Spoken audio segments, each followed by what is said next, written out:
may we ask DepEd to briefly answer some of the current issues. Una, ano yung issue on the grade 13 that you propose or DepEd proposes to introduce? Ano itong grade 13 ng DepEd? Yes, Mr. Chair. Yes. We have no such proposal for grade 13 po. We only have grade 11 and 12. So that was, that's fake news po, Mr. Chair. Yes, pero ASEC, just to be clarified, merong fake news na lumabas at you are aware of that it alleges that DepEd proposes a grade 13 this coming school year. So aware kayo doon?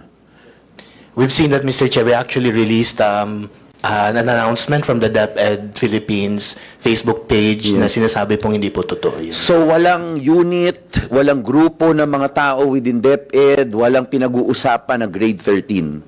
Wala po, Mr. Walang Chair. intention na magkaroon ng grade 13? Wala po, Mr. Chair. So talagang completely fake news yan? Yes po, Mr. Chair. Sige. With that, college readiness. Kasi ito, nag-strike lang sa akin eh. May binanggit kayo kanina eh. Wala nang bridging programs with this new curriculum that you have. Is that correct? Yeah, that's correct, Mr. Chair. Ano yung guarantee niyo sa amin na walang bridging programs? Because kayo nagsabi, DepEd. What is your guarantee to us and to all students? Walang bridging programs na may institute sa kolehiyo? We're in constant communication and coordination po, Mr. Chair, with CHED, and we're still developing the entire program, including grade 12, exiting to higher education, to in college other po. words, that's not true. No, Your statement, ang discussion po namin ng agreement namin, Mr. Chair, no more bridging programs. Sir Fermin, ikaw yung sana natin, di ba, CHED? You heard the statement of DepEd. Kasi ngayon, ang daming bridging subjects na nangyayari sa kolehiyo. Nagdagdag na ng 2 taon, pagdating pa ng kolehiyo, magkamali ka ng strand na pinili, dadagdagan ka ng subject sa kolehiyo. Sabi ng DepEd kanina, very proudly, wala ng bridging subjects pagdating sa kolehiyo. Are you confirming that? Mr. Chair, the way I will respond to it po, I'll provide the context, Mr. Chair. So my disposition personally is yes, there shouldn't be no bridging. Apo. So that's the same thing po that we communicated to them that CHED is working on. So you're telling us, Sir Fermin, okay naman ako, wala tayong problema talaga. You're telling me lang, hindi totoo ang statement nila na sigurado na wala ng bridging subjects. No, Mr. Chair. Sige po, ganito na lang.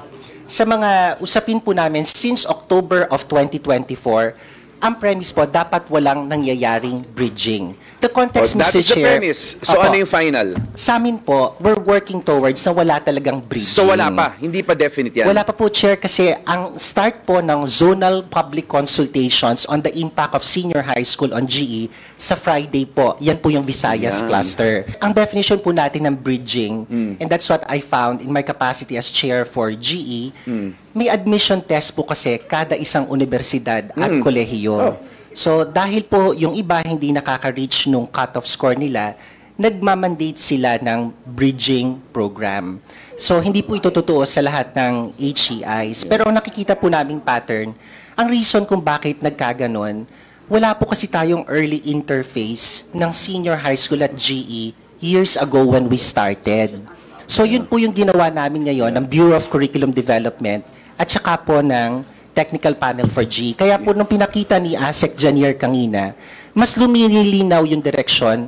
Hindi tayo dapat talaga nagbi-bridging kasi na-connect na po namin yung core ng GE at saka yung core ng senior high school. Sir Fermin, based on your response, this is another statement saying that the K-12 failed to make all its students college ready. Kasi nagka-bridging pa eh. It appears, Mr. Chair, yes. So again, another argument against college readiness. Ayan na, CHED na nagsabi sa inyo, sarili niyong kausap ang sinasabi, na hindi talaga naging college ready. Kasi as an example, may mga universities and colleges that if you want to enter their engineering courses, ang requirement nila nag-STEM strand ka eh. Is that fair? So at grade 10, after grade 10, kailangan mag-decide na ng estudyante? Is that fair? Is that something that should have been corrected a long time ago? We should have been fair to our students. Na dati nga, pag nag-graduate ka ng 4th year high school, ready ka na sa lahat. Eh bakit nung nagdagdag ng 2 taon, biglang hindi na ready?